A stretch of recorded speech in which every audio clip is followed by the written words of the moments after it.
conflict resolution. My name is Chad Lingefeld from LockDoc Security. I'm here in Charlotte, North Carolina, and we are live right now and excited to share a fun conversation with you today.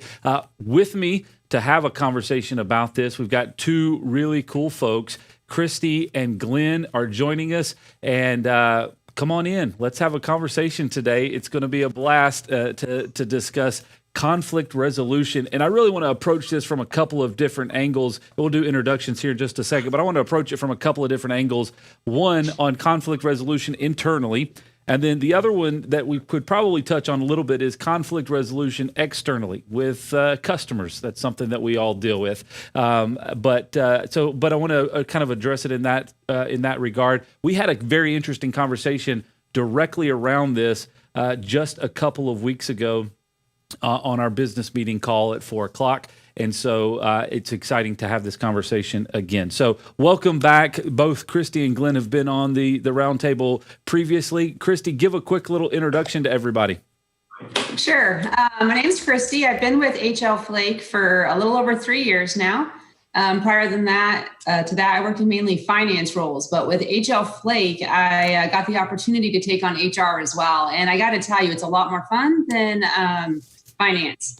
People are way more fun than numbers, but with people comes conflict, right? Mm-hmm. And, healthy conflict is very good for the organization, so I look forward to this discussion today. Very cool. And also Glenn from the other side of the country. How you doing, Glenn?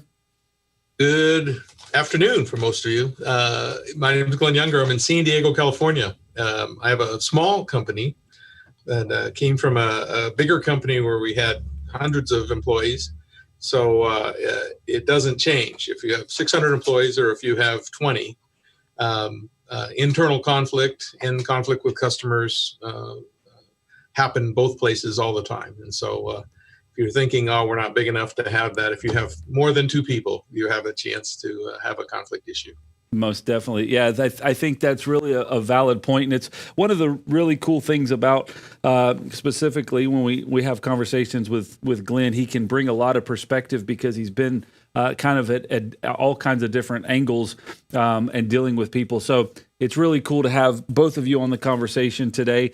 I would imagine, Christy, most of the companies that are on that would be watching this call, including us, don't really have a dedicated HR person. It is something that somebody handles as part of one of their roles. And when it comes down to conflict resolution, it is something that most of the time falls onto some type of an ownership or a general manager to kind of resolve that. And what I think we would probably all agree on is that we're not all well suited on that. It's knock it off, get it together, or somebody's got to go type thing. And that's obviously not the best way to handle it. So there's probably a better pragmatic way to handle that. So I guess to just jump into the conversation, you mentioned something, Christy, healthy conflict. And I want to dive into that in just a second. But what are the typical conflict things that we run into as business leaders with team members? Maybe it's a conflict with, just internally. What are those types of conflicts that we're typically dealing with on a daily basis that we, because I'm the reason I'm asking that question is because I want to kind of define the direction of the conversation like we typically do. Conflict, we may think of, I think typically speaking, is just like a massive thing, but it could just be like annoyance with somebody, right? Like just the regular day-to-day, this person drives me crazy because they don't comb their hair or whatever the case may be. Something as simple as that up to something more complicated. So what are the types of conflicts that you see typically? Ooh, that's a tough one. So inevitably, there's going to be conflicts around priorities. And who believes what is more important to get done now and what we're going to spend our resources on. And I would also say there's always conflict with personalities. And so understanding personalities in each person whom you're working closest with is huge. And it was kind of funny when Glenn said, 2 to 100 people. I mean, if any of you are married, you have conflict there too. So it applies for real life as well, right? Because whenever you put more than yourself in the room, there's an opportunity. And then having, we have a very diverse group of accounting folks. And with that comes a lot of females. And you put 4 females in a group together working 40 plus hours a week, there's going to be conflict as well. And so how do you get your job done, and how do you do it professionally and respectfully? So it just goes back to personalities. I believe a lot of it just stems around personalities, but then the rest is priorities mainly is what we see. Other than that, I haven't seen many other conflicts. So personality and priority conflicts. Glenn, I want to jump over you, and then I want to come back to personality, because based off of some of the conversations that we've had in our business meeting, personality types are a really impactful thing, and kind of understanding that and working with it is really cool. But Glenn, what have you seen over the years? I'm with you, Christy, on the personalities. I think the personalities we can think of in terms of, at a real surface level, are they friendly? Are they nice? Are they hard to get along with? Whatever. But in terms of just how people process their lives. And so Chad and I've talked a bit about the different kinds of personalities in terms of how we approach, whether it's how we approach everything our entire life. So whether it's a personality type like a Myers-Briggs or some Strength Finders or something to that effect. Somebody famous has said that great teams aren't great individuals aren't going to be perfectly balanced, but great teams need to be. And so that difference that you find with somebody else is important, because your team needs to have the balance. The things that I'm not good at, thank goodness I've got somebody really great. I've got a great accounting department, because I'm terrible at that. Saying thank goodness I have some of the, detail orientation or some, the things that I'm weak at that they're better at. So great teams are balanced. We're great individuals. It's hard for you to be perfectly balanced and have equal skills across the board. We just don't have that. And so you need the conflict, and that's that creative. Thank you for putting that as healthy or creative conflict. We've got to have that just in order to have a balanced team. And as long as we start off with the concept that let's assume that everybody's heart's in the right place, then I think that we can have that healthy and creative conflict. And we need to have that because we really all want to have a balanced team. That makes us a stronger company. No, I think that's a valid point. It's something very interesting. Whenever you're leading people, there's bound to be conflict at some point, because I think you both said it very well. There's got to be a level of balance, but there's priorities and there's personality conflicts, and they can all lead into that. And it's just, I guess, something that you have to recognize. And I think what Christy's even referring to, and I want to kind of dive into the healthy conflict side of it, because healthy conflict is where some amazing things can happen in your organization if you have some good structure with that. So when you say healthy conflict, Christy, what exactly are you referring to? So for me, healthy conflict is obviously starts with respect and respecting the different views, because we've all been raised differently. We likely have a different set of personal values, while our corporate values might be agreed upon. But on the same hand, I have the things that I value, which might be different for me. And what I know, David Kane was on here last week, and so his values might differ. Ours might differ a little bit from mine as well. And so, how do we approach one another and treat each other with respect when we're having conversations that we both may not agree on right now? What the right process is, what the right action is, but how do we listen intently, listen to understand, and then come up with an appropriate solution together? I firmly believe that if both parties, like Glenn said, are there to get the best result, and really appreciate and listen to the other person's point of view, that in that conflict, in expressing each other's own opinions and their own feelings, that we can drive trust, we can drive better understanding to one another, and we will grow as a team. And that will create so many opportunities in the future for us. How do you typically structure that whenever you're trying to cultivate some healthy conflict? Is that just kind of in the room together, just, hey, these are the issues? Like, how would you structure a conversation to kind of get through that? Yeah, I think it depends. If it's more of a one-on-one issue, I would say one-on-one, right? Because we don't need to bring other people into that. But it's definitely, for me, and this goes back to whatever assessment you take to kind of understand yourself. I know I would rather pick up the phone and talk to somebody. I don't want to have these type of conversations over email. I think a lot can be misconstrued.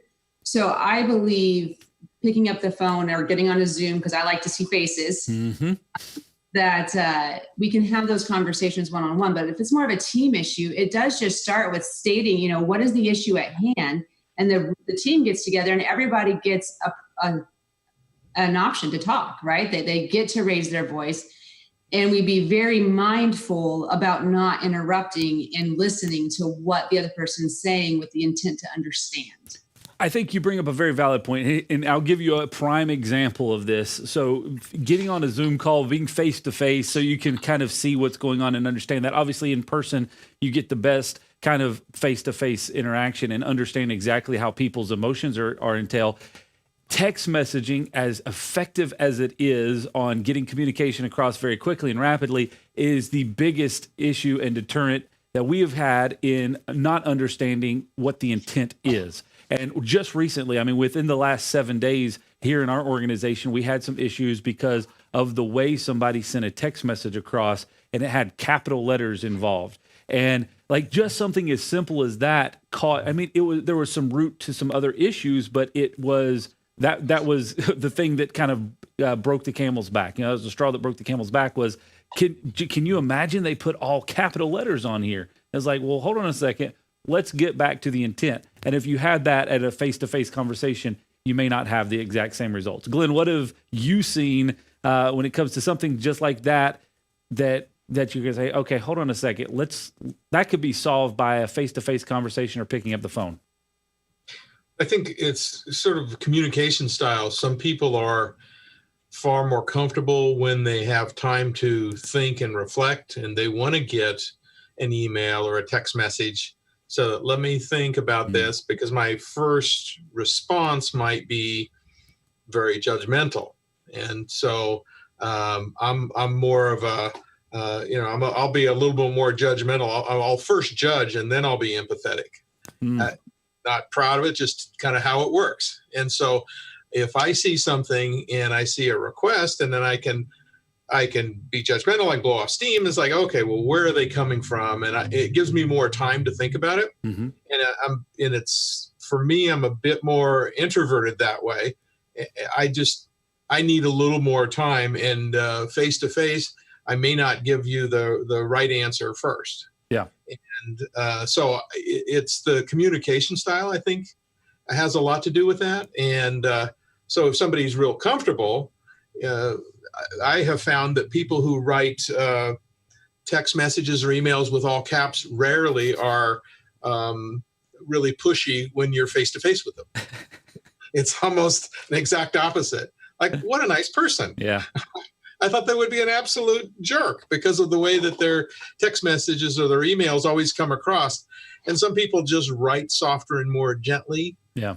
And other people write more harshly. And we're not taught that. We don't know that. We're very rarely given any feedback on your communication style. Yeah. And so the tone of your voice has so much to do with how we're talking. So Christy has a very beautiful voice, and, it makes it easy to listen to her talk.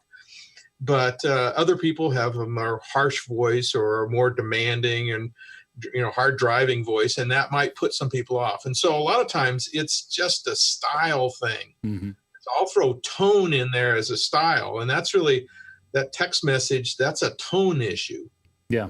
No, it's interesting. I'm actually in the middle of a book right now from John Maxwell talking about communication. And one of the things that he talks about is just simply smile when you talk. Like, it changes a lot of the way that you receive the information that you're bringing up.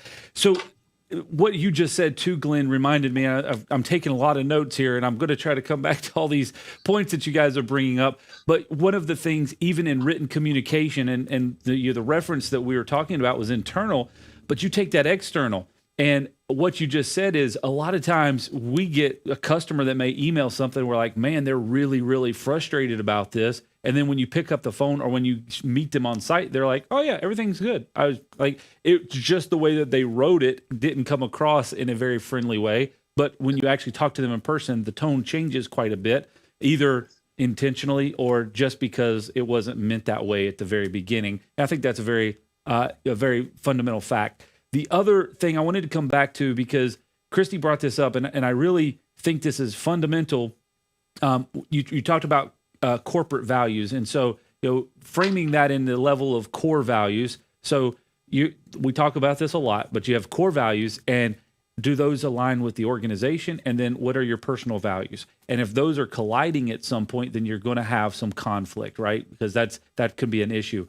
So even more so, I'm going to try to wrap a bow around this question. How important is that process of minimizing conflict on the hiring stage, because you are hiring for the values that are applicable in your company? Christy, I'll let you take that one. I don't think that's a very difficult question, because it's so important, and it seems so simple, right? Mm-hmm. But it's just not, because some people are so eager to get hired sometimes, and they believe they're the right fit for the role, but that's where it comes down to really understanding who they are and making sure they understand the values of the company. So, we have them posted everywhere. We have them posted when they're going through the application process, like if they're on the way to onboarding, so that we can talk about that. So having behavioral questions during the interview. And I would suggest, a lot of times just don't settle on one interview, have one, and then take the person to lunch with another person and really talk to them, because a lot will just come out and you'll be able to tell what they really value and ask them. And I took, not with HL Flake, but the last company I worked with, we had assessments before they even hired us that they could determine my values and my skills. And they actually came back and said, I can't believe we hired you because you weren't that good at math. And I'm like, what? I'm in finance.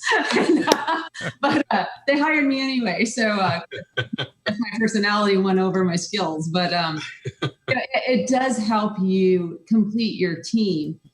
We don't do that at Flake. We don't do pre-assessments, but we do post, like Lynn was saying, where we can pull it in.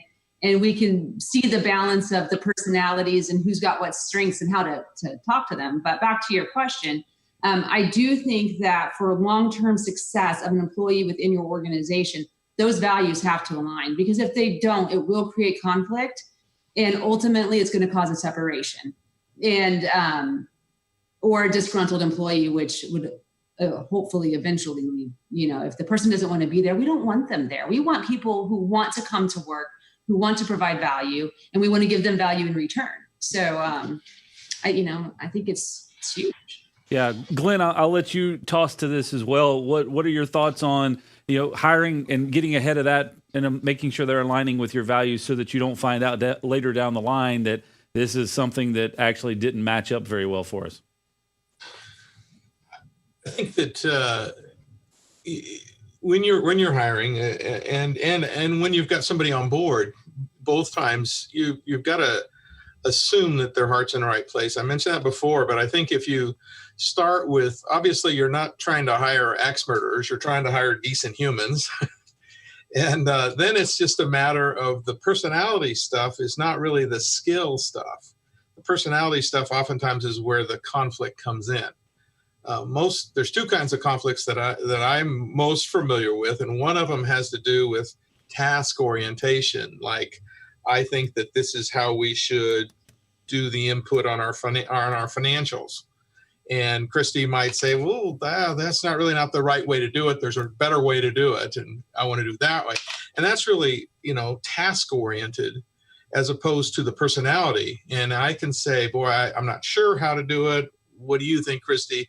And we can solve a lot of the conflict there. So I think the conflicts that we might have, if they're based on values, because people's values don't really change, as both of you are saying, is like when you hire the right person, those values they're bringing the set of values with them. You're not going to change them a whole lot unless you're hiring them at age 16. Yeah. You're just not. They're going to be, if you're hiring anybody over 25 years old, their values are kind of there. They are who they are. But I think that the personality side is not as creates the conflict, but it's not a deep-seated conflict, as long as you have the person will have values that align with your company's values.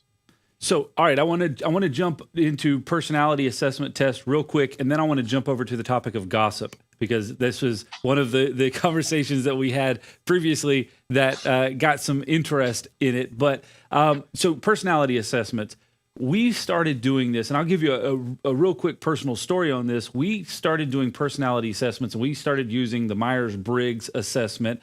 I'm trying to think back now how many years ago it was, probably 7 or 8 years ago. And it all stemmed from the fact that my business partner and I were having some conflict, and it was kind of becoming this frustrating thing between the two of us, and we couldn't quite figure out what that communication issue was.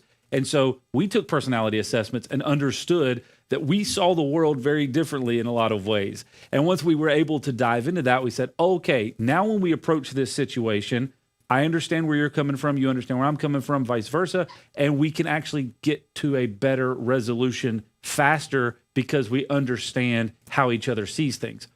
And we started doing that personality assessment with all of our new hires. We actually do it during the interview process, and it's a free assessment online, and it just simply kind of gives us the direction of the way that they perceive things, the way that they communicate what's best for them.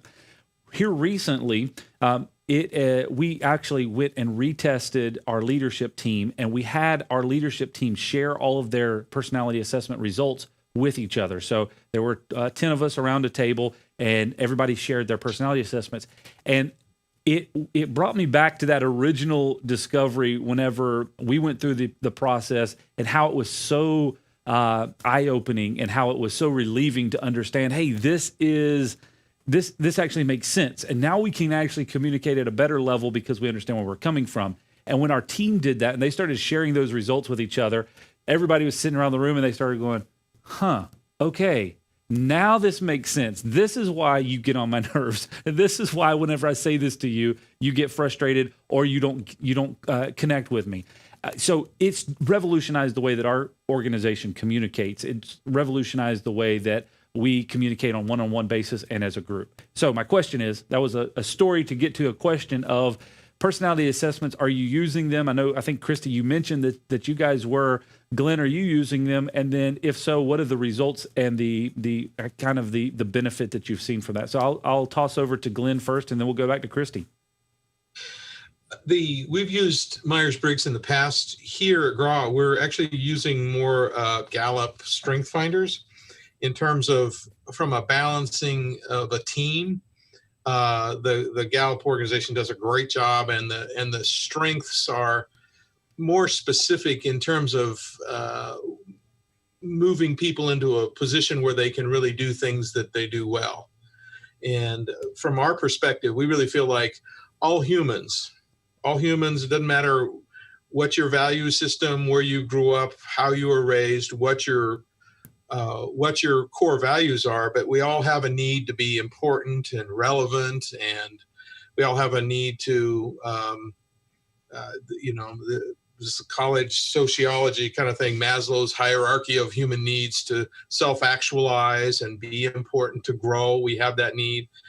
And all humans want to be part of a winning team. It doesn't matter if you're in a tribe in Africa or a family unit in Mongolia. You want to be in the best family unit. You want to be part of a successful team. And so I think if we look at all of the things that we want to do and then say, how does that work? So I love Myers-Briggs. I'm a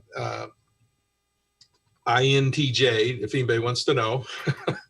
And but the strength finders we found to be really useful for us. That's just something we do. It's an easy, fast, much like 16 personalities or Myers-Briggs, very, very similar to that. But I think that we really use it in a way that we think that all human needs are pretty basic. People want to be liked because they display good values. They want to be, thought of as a good member of their team or their tribe or their clan or their family unit, whatever it is. And then, once we realize that there's some basic human needs, there's 4 or 5 basic human needs that across every human group known to man, they apply. Once we realize that those are all there, then we can start to do some things to make sure that we work together better. That's when the job descriptions and the systems, and understanding what the systems are, and understanding what the company's value is and what's important. And that's the priorities I think Christy was talking about. Is I think once we've got the idea that everybody has a similar set of human needs, and we're all going to go about it slightly differently to get there. So that's where, as a company, we can reduce a lot of that conflict by making sure that we have great job descriptions and great feedback systems and great statistics. Because if we don't, then we have two field technicians who both think that they're the best thing ever. And then we can say, well, this person does more of this, but this person does this better. So having a good job description and good statistics and a good way to measure ourselves and a standard by which we're judged, I think that all helps. But anyway, that's my long rambling story. Christy, what have you seen? What do you guys use at Flake, and then how have you seen that play out?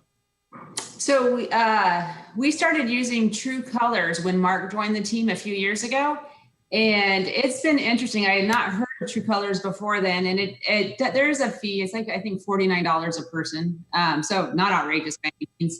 And we use that with what we call our extended leadership team, which is basically anybody in the organization who manages people, and then those that are like heavy influencers in the organization as well.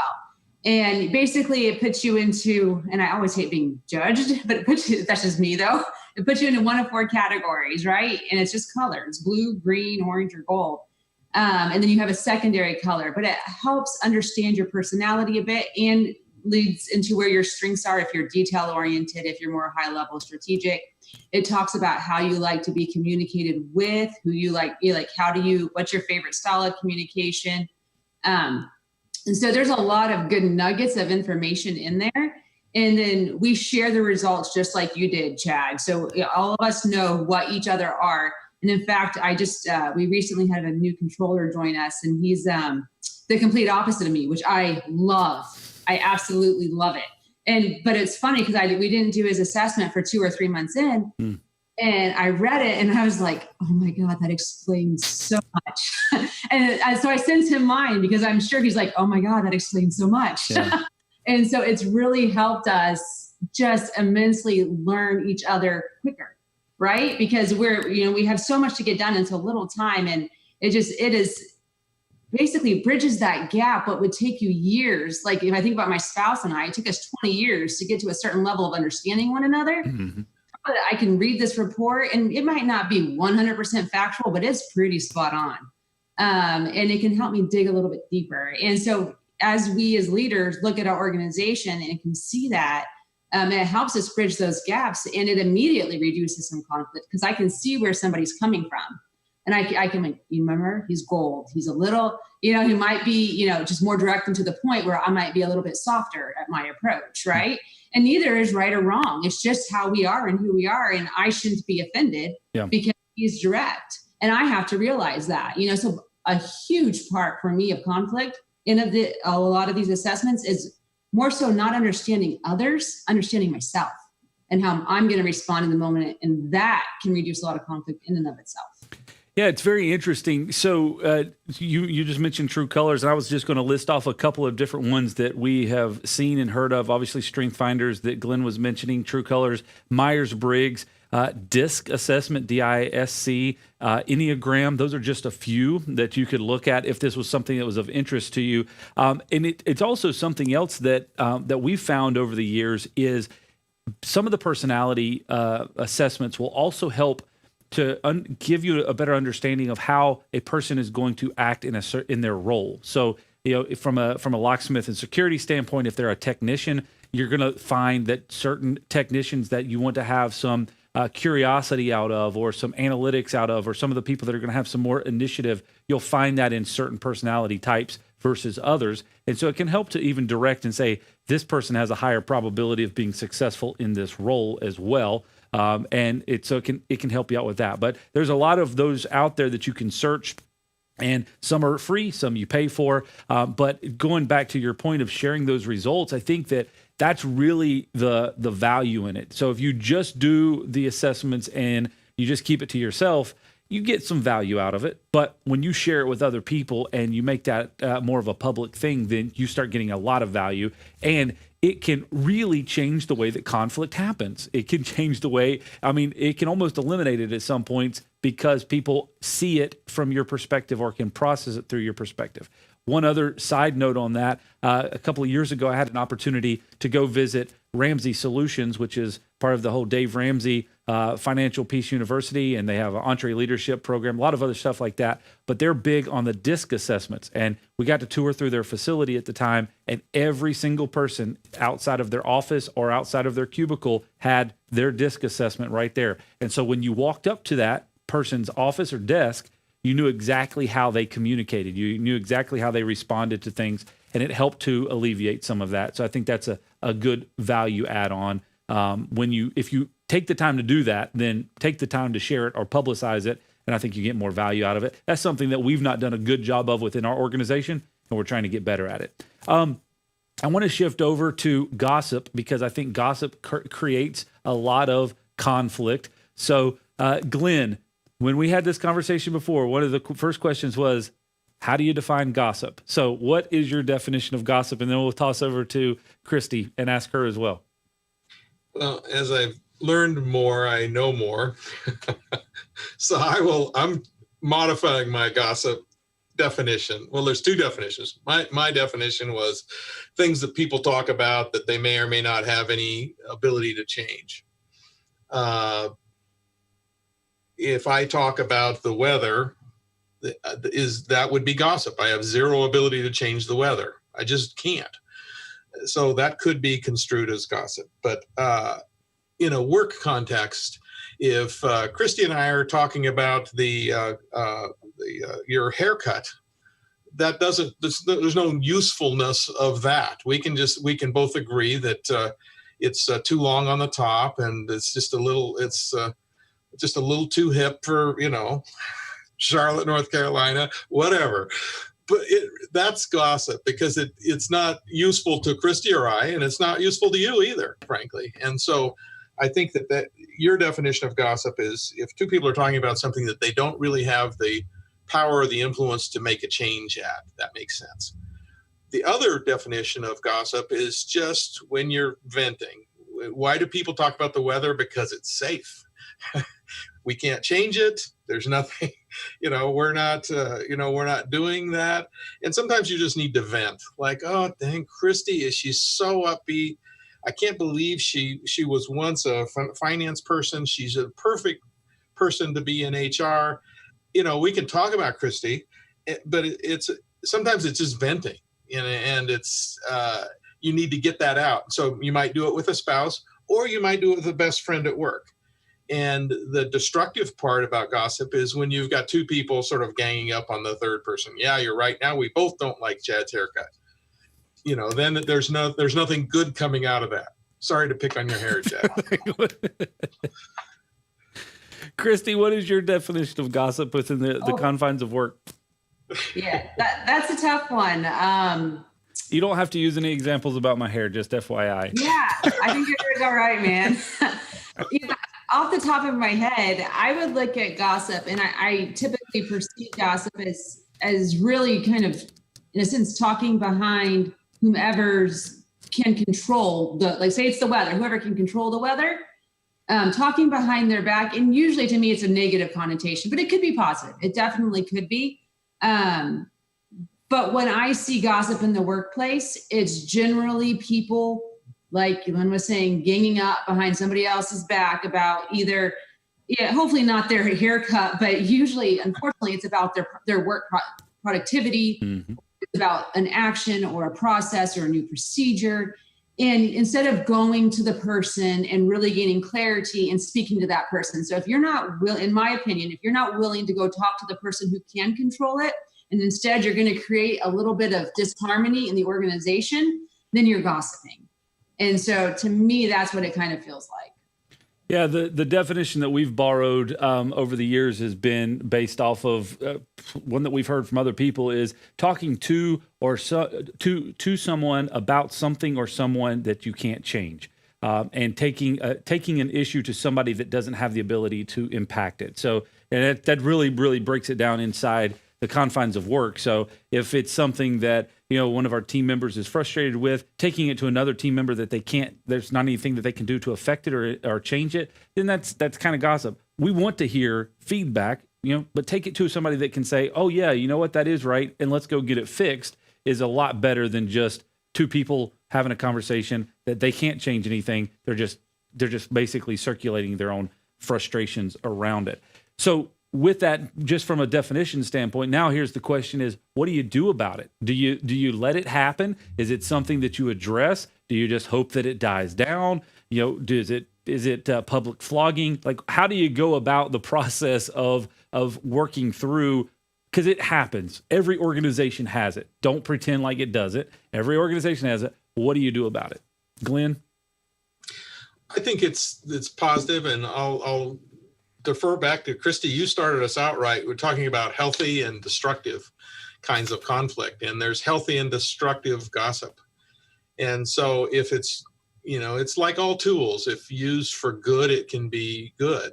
And if it's two people talking about something, even though they may not have the ability to fix it, and one person gets it out and the other person calms them down and says, Chad, I know Christy's hair is short, but she likes it. That's really not your business about Christy's haircut. Let's go with that. That can be really positive and productive. And so we're really we're on the edge of conflict and teamwork. And so I think gossip, if it's a tool that allows people to work together better, and it allows them to have that, the best thing that can happen is one person can say, I can't believe, Christy got her haircut. She looks so great with it long. And the other person saying, what business of that is of yours? Let Christy decide what she wants to do. I can't believe you're even talking about that. And if you have a teammate cut that short, that's the best use of two people talking together. This is a classic StrengthsFinders Gallup thing, which is they measure engagement, how engaged people are in the company. And the number one element of engagement is, do you have a best friend at work? And if you want to vent, if you want to release some venom, I can do it. I have a neighbor that I can do that with. That's great. But he has no context about work. Now, if I've got somebody at work that I can vent, they can understand some context. They can help me. They can bring me back into the mainstream. And so I think that, Christy, thank you for starting us off with healthy versus destructive. I think there can be some healthy gossip in that it's just two people and maybe two friends having a conversation. And I celebrate the fact that we have friends. I really pay close attention to, if I've got somebody here who doesn't seem like they have a friend at work, they're not long for this world. They're not going to be here a long time. And so whatever it takes for them to be friendly with somebody else, and if it's talking about the third person's haircut, and that's how they start their relationship, as long as it's not destructive. And so is it healthy conflict or is it destructive conflict? Christy, what are your thoughts?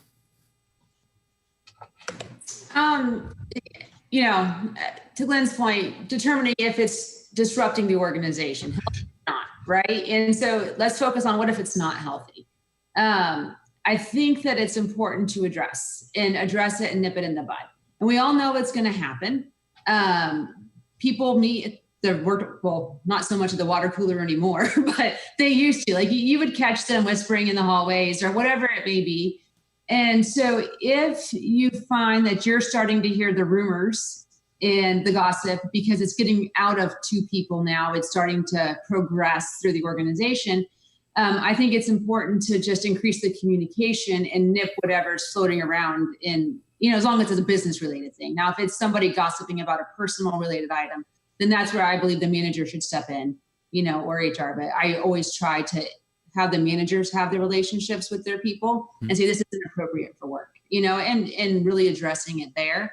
I also think that, and I'm a firm believer, if I could speak, I'm a firm believer that not all managers are leaders and not all leaders are managers.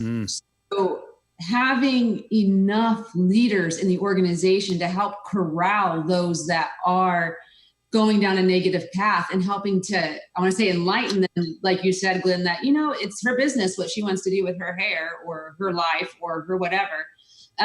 It's really making sure we develop everybody in the organization to focus on what they can control and move along, realizing that at some point people do need to just vent. It happens. There's times I come home and vent to my husband and he's like, really? And I'm like, yeah, and I just needed to vent. Everything's cool, and so it's finding someone that you can vent to, but keeping it close and it be done, and making sure it doesn't go outside of that room. Because once you start venting to 2 people, 3 people, 4 people, that's going to be an issue within the organization because you're going to create a negative workspace. And that just, it doesn't help create the harmony for the whole workspace. And so we try, I would try to limit it where we can, and just making sure we're talking to our people and trying to build the positivity. Sure. And one of the things that I base a lot of this off of, and the reason that I bring it up, I shared this the other day with some folks, 5 habits that kill team unity. And this is borrowed this from EntreLeadership. But number 1, poor communication. Number 2 is gossip. Number 3 is unresolved disagreements. Number 4 is lack of shared purpose. And number 5 is sanctioned incompetence. And gossip and unresolved disagreements are really some major ones, right? Because most of the time, unresolved disagreements are the ones that turn into major gossip points. And those are the rumors that get spread around and then it gets blown out of proportion, which causes the negative environment that people don't want to be a part of. So those are all like components of building back towards that initial, which is resolving the conflict and getting to the root of it and saying, okay, we understand that we have this conflict back and forth. We understand we have this disagreement. Let's sit down, talk through it, understand where we need to get to, and start working through that process rather than just trying to look the other way and pretend like it gets better over time. Because ultimately, I think we've all been in the situation where that has not been the case, or it's not worked out well for us at that point. I wanted to share this book because this is something that I've used quite a bit. I love that book. Yeah, we've talked about it quite a bit. The 5 Dysfunctions of a Team. It's from Patrick Lencioni. Great author. And this book is actually a fun read. It's a very quick book to read. If it's something that you're interested in trying to find a resolution for this, if this is something that you're struggling with potentially in your organization, and you can really kind of break it down. And the 5 dysfunctions of a team that he talks about at the root is the absence of trust, which leads to the fear of conflict, the lack of commitment, avoidance of accountability, and ultimately inattention to results. And that's not a team that you want to be a part of. And at the heart of that is absence of trust. And we've talked about it a lot in our organization, and we feel like gossip erodes trust, and it moves us away from having that healthy conflict. And so whenever those situations start to arrive, that's what we want to do. We want to have healthy conflict and get back down to the root of it, because I think, Christy, you mentioned it, and I notated it down here. It comes down to a lack of trust. Most every single time. When you have gossip, it's lack of trust. When you have frustrations, it's lack of trust. That's ultimately the big 5-letter word that causes those issues in your organization. And if you can get to the root of that and start to rebuild that, then your conflict is going to start becoming healthy again, and you're able to resolve those situations. What have you seen in that aspect? And what are your thoughts on that, on the book, Christy, since you're so excited about it? I am. So as you get to know me, I am an avid reader. I love to read, and particularly around human behavior and leadership. And another thing that we started a couple years ago was quarterly, our ELT team, we read a book a quarter. And that was one of the first books we read as a group, and we kind of discussed. And I highly encourage, if you haven't read it, read it. and have your team read it and get together and have the discussions, because it's a fun book. I love fabled books because they're stories, they're engaging, it teaches human lessons. And you read the 5 principles, and I don't want to spoil the book and tell you who my favorite character is, but for sure, read it. Ultimately, it comes down to trust, though. And so I think whatever you can do during the workday to build trust, and then making sure we take time for activities where we start to learn one another outside of work a little bit. I'm not saying you need to hang out with them every night of the week, because that would also be exhausting. But finding opportunities here and there, especially when we're allowed to hang out with one another again, finding those opportunities to really engage your team and learn your team is huge. Glenn, any final thoughts on that? Yeah, I think you hit the nail on the head with trust economics, and really the leaders and managers and your people of influence, as you mentioned, Christy. Those people all have got to show that on a daily, hourly, weekly, monthly basis, that trust economics, and how that's something that we can build up or we can tear down. And if they're modeling that, that's good. And my mother used to say, I'm trying to remember how she would say it, but intelligent people talk about issues, and petty people talk about people. And so if you're talking about people, probably not a high level conversation, frankly.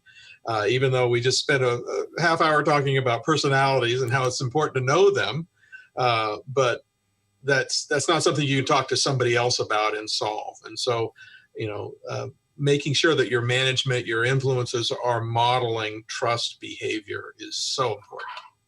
Most definitely. Well, I want to kind of tie a bow on this. I really appreciate your feedback today, guys. It's been awesome. Great conversation.